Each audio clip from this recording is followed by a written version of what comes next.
Забрзаното ширење на COVID-19 и неговата мутација во Македонија конечно ја разбуди Комисијата за заразни болести, дека нешто мора да превземе. Полициски час од 22 до 5 часот наутро е новиот предлог на Комисијата кој е доставен до владата. Но прашањето е дали е ова вистинската мерка.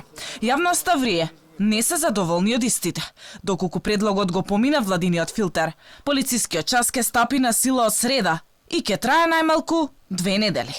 Ударот кон болниците во смисла на прилив на нови пациенти не е така нагол како што беше на почетокот на ноември и тоа е една значајна разлика, без разлика на зголемувањето на инциденцата и многу е тешко сега да се каже дали ќе продолжи тој тренд или ќе се достигне некое плато, односно дали бранот кој што сега се јавува ќе биде идентичен на тој во месец ноември, туку има поделени мислења на епидемиолозите, но ние мора да сме внимателни и спремни.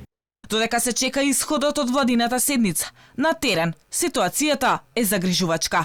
Расте бројот на заразени, но и на хоспитализирани пациенти. Според последниот извештај на Министерството за здравство, вкупната бројка на хоспитализирани пациенти во ковид центрите низ земјава е 860. Потребата од повеќе болнички кревети од денеска ги отвара вратите и на клиниката за нефрологија, а можна од викендот ковид пациенти да има и на гастро. Места за ковид пациенти нема во градската општа болница 8 септември. Полни се капацитетите и на инфективна, затоа се полни и модуларната болница. Инаку, имунизацијата во земјава продолжува. Од вчера ги имаме и скромните 3000 вакцини од Спутник В.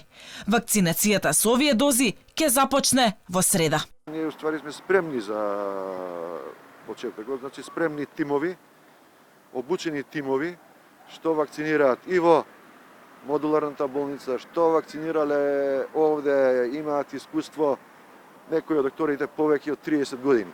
Со спутниковите вакцини ќе се имунизираат граѓаните сместени во старските домови и лицата кои се во приоритетната група, постари од 70 години и оние кои имаат ризик поради хронична болест.